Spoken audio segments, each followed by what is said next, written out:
AIIMS network ద్వారా గుర్తించబడ్డ India's number 1 varicose veins hospital Avis ని సంప్రదించండి. Hi viewers, India's largest digital media network Suman టీవీకి స్వాగతం. ప్రస్తుతం మనతో ఉన్నారు సోషల్ యాక్టివిస్ట్ లావణ్య గుడిలి గారు. సో మన భారతదేశంలో రేపులకి పెట్టింది పేరు అన్నట్టు అయిపోతుంది చూడడానికి. అంటే ప్రతి సంఘటన ఒళ్ళు గొగ్గురు పొడిచేలాగా ఉంటున్నాయి. ఎందుకు ఇలా జరుగుతున్నాయి? ఎక్కడ లోపం జరుగుతుంది? అసలు ఎందుకు ఎవరికి భయం లేకుండా పోతుంది? ఇలాంటి విషయాలన్నీ మనం రీసెంట్ గా చూసుకుంటే కోల్కతా ఇన్సిడెంట్ నిజంగా అది వర్ణనాతీతం. సో ఎందుకు ఇలాంటి దారుణాలు జరుగుతున్నాయి, వీటి గురించి మాట్లాడడానికి మనతో లావణ్య గారు ఉన్నారు. వారితో డిస్కషన్ చేద్దాం. నమస్తే అండి. నమస్తే అండి. సో లావణ్య గారు, అసలు కోల్కతా నగరం గురించి, ఆ ఇన్సిడెంట్ గురించి మాట్లాడుకుంటే యాక్చువల్గా ఈ కోల్కతా నగరం అనేది చాలా పెద్ద నగరం. అందరూ హడావిడిగా బిజీగా తిరుగుతూ ఉన్నది. అంతకు మించి ఒక చికిత్సకు చాలా ప్రసిద్ధి చెందిన నగరం అనే చెప్పుకోవాలి, మంచి ఫేమ్ ట్రీట్మెంట్కి అయితే. అందులో గవర్నమెంట్ కాలేజ్లో బెస్ట్ కాలేజ్ ఈ ఆర్జీకర్ కాలేజ్ ఒకటి. అంటే అంత చికిత్సకి అంత ప్రసిద్ధి చెందిన నగరంలో ఒక గవర్నమెంట్ కాలేజ్లో ట్రైనింగ్ చేస్తున్న డాక్టర్కి జరిగిన అన్యాయం చూస్తూ ఉంటే నిజంగా రేపొద్దున ఎవరిని ఇంటి నుంచి ఏ ఆడపిల్లను పంపించాలన్నా ప్రతి తల్లిదండ్రులకి భయము. ఇది ప్రపంచ వ్యాప్తంగా నిజంగా ఒకలాంటి ఒళ్ళు గొగ్గురు పరిచే దారుణం జరిగింది. ఈ విషయం ఎప్పటికీ మర్చిపోలేమో అన్నట్టుగా ఉందన్నమాట. సో అంటే అలాంటి డాక్టర్కి అన్యాయం జరిగింది అంటే అక్కడ మెయిన్ ఎవరు అంటే నిందితుడు మనకు అర్థమైపోతుంది. ఈరోజు సుప్రీంకోర్టు కూడా చెప్పేసింది, ప్రిన్సిపల్ సందీప్ ఘోష్ అనమాట. అంటే ఆయన ఎంతో మంది డాక్టర్లను మంచి డాక్టర్లను బయటికి పంపించాల్సిన ఒక ప్రిన్సిపల్ వృత్తిలో ఉండి ఈరోజు ఇంత దారుణమైన అఘాయిత్యానికి పాల్పడ్డాడు అంటే 2021లో ఈయన ఆ కాలేజ్కి ప్రిన్సిపల్ అయ్యాడు. ఇది ఇప్పుడు చూసుకుంటే 2024. ఈ సంవత్సరాలలోనే 2021 నుంచి ఇప్పటి వరకు ఆయన చేసిన అఘాయిత్యాలు మాత్రం చాలా ఉన్నాయని కూడా ఆయన మీద చాలా ఆరోపణలు అయితే ఉన్నాయన్నమాట. అంటే ప్రతి విషయంలో అనమాట అది ఒక కాలేజ్ అట్మాస్ఫియర్ ఉండదు, ట్రైనింగ్ లాగా ఉండదు అని ఇప్పుడు అన్ని విషయాలు బయటకు వస్తున్నాయి. అంటే కొందరు అనుకోవడం కూడా ఏంటి అంటే ఆయన చేసే అఘాయిత్యాలు ఎవరికన్నా తెలిస్తే ఇలాంటి గతి పడుతుంది అని ఒక స్టూడెంట్ ని చూపించి భయభ్రాంతులకు గురి చేయనీకే ఇలాంటివి జరిగాయి అని జరుగుతూ ఉన్నాయి. ఎందుకంటే ఒక ప్రిన్సిపల్ అయ్యుండి ఇలాంటివి చేయడం ఎంతవరకు కరెక్ట్? మనం గురువు అంటే దేశానికి ఒక మంచి పౌరులని, గురువు అనగానే చాలా అత్యుత్తమమైన ఒక రెస్పెక్ట్, ఒక గౌరవం వస్తుంది. ఒక దేశానికి ఒక మంచి పౌరుల్ని, టీచర్స్ అంటే అన్ని ప్రొఫెషన్స్ ని వీళ్ళు క్రియేట్ చేస్తారంటాం. కరెక్ట్. మరి మనం ఈ ఇన్సిడెంట్ చూస్తే ఒక గురువు ప్లేస్ లో ఉన్న నువ్వు అంటే ఒక విద్యార్థిని జీవితాన్ని బలి తీసుకున్న, సింపుల్ వర్డ్స్ లో చెప్పాలంటే. మనం నార్మల్ గా మెడిసిన్ చూసుకుంటే 12 ఏళ్ల నుంచి ఒక 16 ఏళ్ల జర్నీ, పీజీ +2 ఇవన్నీ కలిపి అండ్ లక్షలు ఖర్చు పెట్టాలి.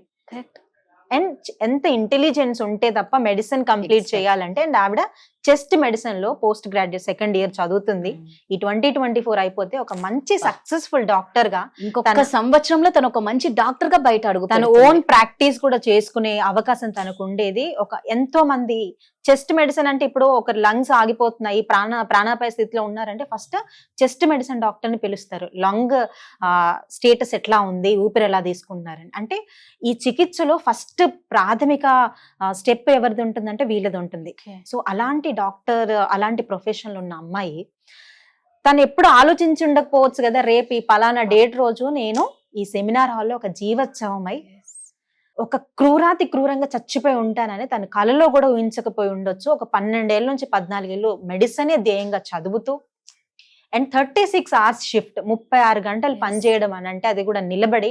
మనం చూడొచ్చు హెల్త్ కేర్ ని, మనం there is no offence, but health care లో నర్సెస్ చాలా మంది అదొక చీకటి కూపం అంటారు. ఎంతమంది మెంటల్ గా ఫిజికల్ గా హెరాస్ అవుతూ ఉంటారు. చాలా మెడికల్ కాలేజెస్ లో ఒక సినిమాటిక్ లెవెల్లో అయిపోతుంది. ప్రొఫెసర్స్ హెరాస్మెంట్స్ అని, ప్రొఫెసర్స్ మాకు మీరు ఇవి చేస్తేనే మీకు మార్క్స్ వేస్తామని, ఇలాంటి కేసెస్ కూడా మనము పాస్ట్ హిస్టరీలో చూస్తే, పాస్ట్ ఇయర్స్ లో కూడా స్టాటిస్టిక్స్ చాలా అంటే చాలా ఉన్నాయి. సో నువ్వు ఒక గురువు ప్లేస్ లో ఉండి ఒక విద్యార్థి జీవితానికి బలైన అంటే అక్కడ మనం ఆలోచించాలి. సో అలాంటి గురువుల్ని అపాయింట్ చేసే గవర్నమెంట్ నిద్రపోతుందా, లేదంటే వాళ్ళు ఎలాంటి ఆలోచనలు ఉన్నారు అసలు? సరే నువ్వు అపాయింట్ చేసావో, ఇప్పుడు నేరం చేశాడని అర్థమైంది కదా, తెలుస్తుంది కదా.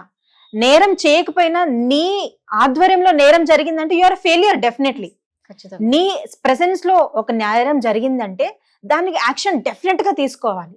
మనమే నిద్రపోతూ మనం నలుగురికి నీతి సూత్రాలు చెప్పేలాగా గవర్నమెంట్స్ తయారవుతే ఎక్కడ ఎవరికి న్యాయం జరగదు.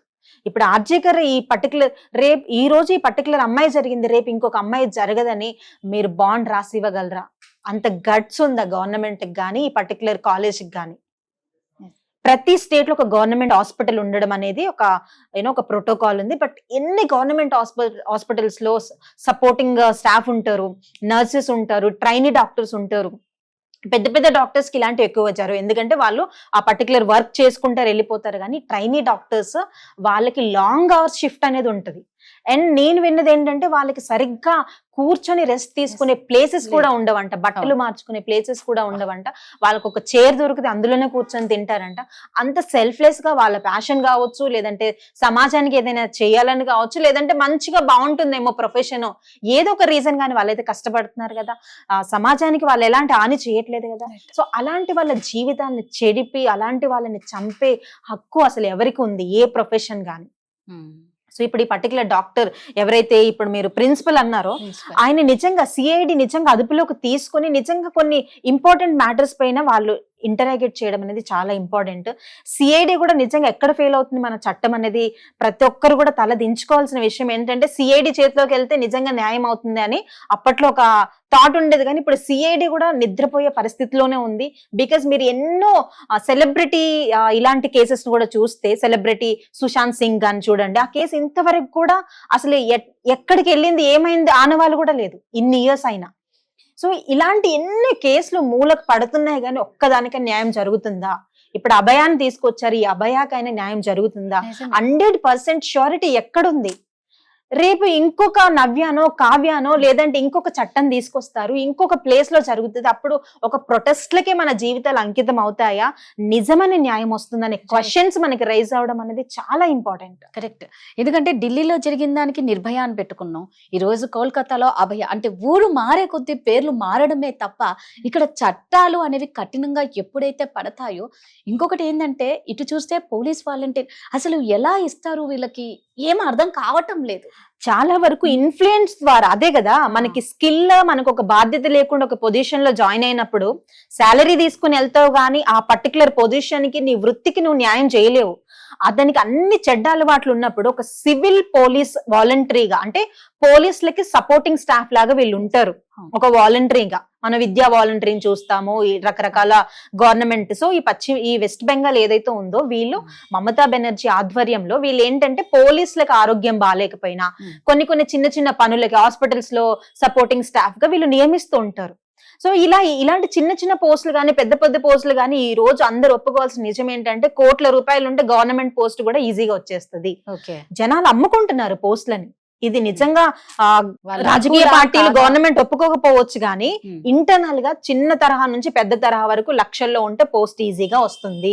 అర్హతతో సంబంధం లేకుండా, అందుకే కదా అర్హతతో సంబంధం లేకుండానే కష్టపడి చదివే వాళ్ళు ఈ రోజు మా స్టేట్ పరిస్థితి చూస్తే గ్రూప్ 2, గ్రూప్ 1 ఇలా చాలా మంది, ఎంత మంది విద్యార్థులు వచ్చి ప్రొటెస్ట్ చేస్తున్నారు.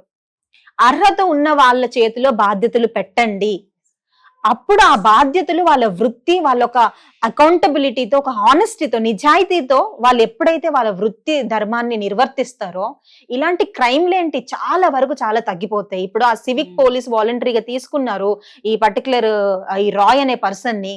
అతను తాగుపోతూ అతని హిస్టరీ చూస్తే, ఇప్పుడు ఒక మనం చిన్న జాబ్ కి వెళ్తేనే మన హిస్టరీ చూసి మీరు ఈ సో అండ్ సో దాంట్లో ఉన్నారండి మీకు జాబ్ ఇవ్వమని ప్రైవేట్ కంపెనీస్ లో అంటారు. మీరు గవర్నమెంట్ దాంట్లో ఒక జాబ్ పెట్టుకునేటప్పుడు హిస్టరీ ఎందుకు చూడట్లేదు? ఇంటర్వ్యూ చేసినప్పుడు ఒక మనిషి psychological, mental and family background కూడా మీరు 100% చూడాలి. మీరు చూసే వాళ్ళని తీసుకున్నప్పుడు ఇలాంటివి జరగవు కదా. కరెక్ట్. ఆర్జీకర్ హాస్పిటల్ ఇష్టం వచ్చిన టైంకి వెళ్ళొచ్చు, ఏమైనా చేయొచ్చు. అతని హిస్టరీ చూస్తే అక్కడ ఉన్న నర్సు స్టాఫ్ తో కూడా చాలా దురుసుగా, చాలా సెక్సువల్ హరాస్మెంట్స్ కూడా చేసేవాడని హిస్టరీ ఉందని ఇప్పుడు అంటున్నారు. చేతులు గాలినాక ఆకులు పట్టుకుని ఏం ప్రయోజనం అని. ఇప్పుడు అంతా జరిగినాక అతడు చెడ్డవాడంటే మీకు తెలీదా? ఈ 365 days లో ఇన్ని ఇయర్స్ గా వర్క్ చేస్తున్నప్పుడు అతడు చెడ్డవాడా మంచివాడా? ఇప్పుడు మనం పంట వేసామో, పంట కొంచెం పురుగు పడుతుందని తెలిసినప్పుడు ఏం చేస్తాడు రైతు? ఆ పర్టికులర్ మందు ఏదో తీసుకొచ్చి దాన్ని సాల్వ్ చేయడానికి చూస్తాడు, కానీ పంటంతా పోయినాక అప్పుడే పురుగు పట్టింది నేను ఏం చేయలేకపోయా అనుకుంటే, సమాజంలో కూడా ఇలాంటి చీడ పురుగులు చాలా మంది ఉన్నారు. మనిషిని చంపితే పనిష్మెంట్ చేస్తే మారుతుంది అంటే ఇంక అందరినీ చంపుకుంటూ పోవాలి. అది ఎప్పటికీ జరగదు కదా, అది జరగకూడదు కూడా. అహింసావాదంగానే చాలా మనం సాల్వ్ చేయొచ్చు, కానీ అహింసావాదానికంటే ముందు ఫస్ట్ మనిషి మెంటాలిటీ, ఆలోచించే విధానం మారాలి. నేను ఒక బాధ్యత గల పౌరుల్ని, పౌరురాల్ని అని ప్రతి గవర్నమెంట్ ఎంప్లాయీ, ఒక మనిషి, ఫస్ట్ ఎంప్లాయీస్ ని పక్కన పెడదాము, ఒక మనిషి జెండర్ తో సంబంధం లేకుండా నేను బాధ్యత కలిగిన పౌరుణ్ణి, పౌరురాలుని, నా నా నా యొక్క రోల్, నా బాధ్యత ఏంటి సొసైటీలో, ఇలా ఆలోచించినప్పుడు మనము ఎక్కువ క్రైమ్స్, ఎక్కువ కరప్షన్ ఎక్కడ చూస్తున్నామో చిన్న స్థాయిలో చూడట్లేదు. పెద్ద పెద్ద వాళ్ళు సీఎంలు ఇలా చేస్తున్నారని, కలెక్టర్లు ఇలా చేస్తున్నారని. నీకు ఆల్రెడీ ఒక లగ్జరియస్ లైఫ్ స్టైల్ వచ్చిన తర్వాత ఇంకా గ్రీడీనెస్ పెరిగిపోతుంది జనాల్లో. ఆ గ్రీడీనెస్ వల్ల క్రైమ్స్ వస్తున్నాయి. క్రైమ్స్ వల్ల ఎట్టకేలకి ఎవరు సతమతం అవుతున్నారు, ఎవరు బలవుతున్నారు అంటే మిడిల్ క్లాస్ ఫ్యామిలీస్, విమెన్, ఎవరైతే అసలు వీకర్ సెక్షన్ కి సంబంధించిన వాళ్ళు. ఇవన్నీ కూడా రూట్ కాజ్. అగైన్ ఆలోచించే విధానము, మన విలువలు తగ్గిపోవడము. విలువలు, అసలు విలువలు అంటే ఏంటి అనే రోజులు వస్తున్నాయి మనకి. విలువల మంచి అంటే ఏంటి, ఇప్పుడు మంచి చేయాలి, చెడు చేయాలని రెండు రకాల, మనకు ఒక లా ఉంది, ఒక కాన్స్టిట్యూషన్ ఉంది, ఒక పోలీస్ సిస్టమ్ ఉంది. పోలీసులు కూడా లంచాలు తీసుకునే స్థాయికి వెళ్ళినప్పుడు ఇంకెక్కడ సేఫ్టీ? ఇప్పుడు పోలీస్ స్టేషన్కి వెళ్తే నాకు ఒక అన్యాయం జరిగింది, పోలీస్ స్టేషన్కి వెళ్తే నాకు న్యాయం జరుగుతుందని నమ్మకం నాకుండి నేను వెళ్తున్నాను. అక్కడ కూడా నాకు న్యాయానికి బదులు అక్కడ అన్యాయం జరుగుతుందని ఒక సాధారణ పౌరురాలిగా నేను చూసినప్పుడు ఇంకా న్యాయం ఉందని నాకు ఒక ధైర్యం ఉంటుందా? అండ్ విమెన్ ఎంపవర్మెంట్ లో ఇప్పుడు చాలా మంది విమెన్ గవర్నమెంట్ మీద ఆధారపడొద్దు, స్వతహాగా మీరు ఇవి కొనుక్కోండి, అవి కొనుక్కోండి అని మనము ఫారెన్ బిజినెస్ ఓపెన్ చేస్తున్నాము. హౌ? పెప్పర్ స్ప్రేస్ కొనండి, ఈ నైఫ్ కొనండి, పిస్టల్ కొనండి. ఒక వెపన్ క్యారీ చేయడానికి ఆ విమెన్ పుట్టింది. విమెన్ బ్రేవ్ గా ఉండడం కాదు కావాల్సింది, విమెన్ బ్రేవ్ గా ఉండకుండా కూడా బ్రతకగలిగే ఫ్రీడమ్ ఉండే సొసైటీ మనం క్రియేట్ చేయాలి. ఒక భయం లేని, ఒక స్వచ్ఛమైన, ఒక నిజాయితీ. ఇప్పుడు ఒక అర్ధరాత్రి కూడా నాకు ఫలానా ప్లేస్ లో పని ఉంటే నేను ఒక మహిళగా ఒంటరిగా వెళ్ళి నా పనిని నేను ఎవరి మీద డిపెండ్ అవ్వకుండా నేను సేఫ్ గా ఇంటికి తిరిగి రావడం, that is a real women empowerment. So ఈ ప్రాసెస్ లో గవర్నమెంట్స్ ఫండ్స్ హెచ్చించాలి. గవర్నమెంట్, స్టేట్ అండ్ సెంట్రల్ రెండు కూడా, ఏ స్టేట్ కి ఆ స్టేట్ కి సీఎంస్ ఉన్నారు కాబట్టి ఇప్పుడు ఓటు అడిగేటప్పుడు మీకు ఇవి చేస్తాం, అవి చేస్తాం అంటున్నారు. మహిళలు కొంచెం మనం బుద్ధి పెట్టి ఆలోచించి మా సేఫ్టీకి మీరు ఏం చేస్తున్నారు? మా చెల్లెళ్ళు, మా అక్కలు, మా అమ్మలు, మా ఫ్రెండ్స్ బలవుతున్నారు.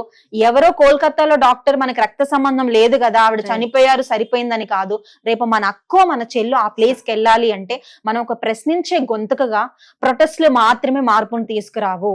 మనము గ్రౌండ్ లెవెల్లో మార్పు రావాలి అంటే you SIT with the government officials, you SIT with the politicians. ఎవరి పని వాళ్ళు బాధ్యతగా చేసుకుంటూ వెళ్ళాలి. అప్పుడు విమెన్ కి సేఫ్టీ స్టార్ట్ అవుతుంది. విమెన్ కి సేఫ్టీ డెస్టినేషన్ కి చేరదు, కానీ సేఫ్టీ అనేది స్టార్ట్ అవడం మొదలవుతుంది. సో మన పిల్లలు మనల్ని చూస్తే ఒక రోల్ మోడల్ గా, మా అక్క ఇంత కాన్ఫిడెంట్ గా ఉంది, నేను రేపేదో సాధిస్తాను, మా అమ్మ ఇలా చేస్తుందని వాళ్ళు. ఇప్పుడు ఈ కేసెస్ చూసినాక నేను చదువుకొని ఇంట్లో ఉంటాను, నేను ఇంకా నా వల్ల ఏం అవ్వదు, నా లైఫ్ కూడా ఇట్లా అవుతుంది అని ఒక భయాన్ని ఇంపోజ్ చేస్తున్నాము.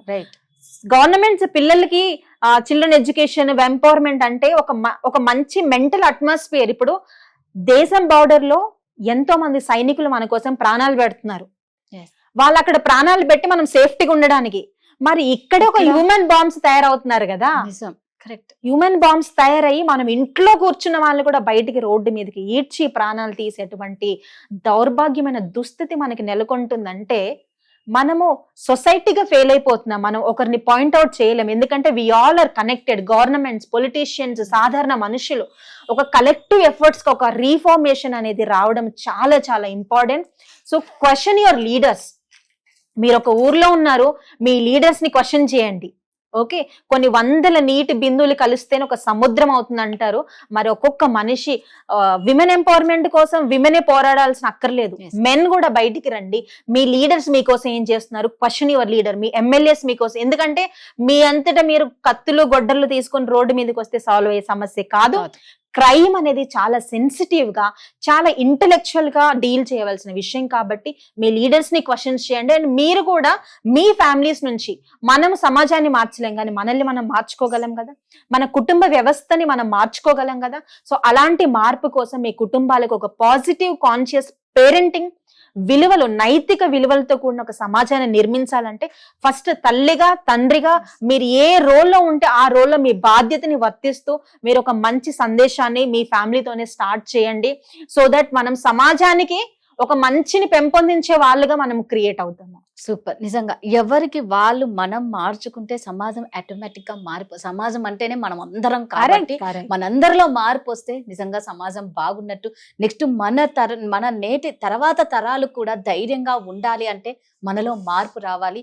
ముఖ్యంగా అయితే నిజంగా మళ్ళా అందరం ఒకటే కోరుకుంటాం, ఆ తల్లికి ఆ బిడ్డకి న్యాయం జరగాలి.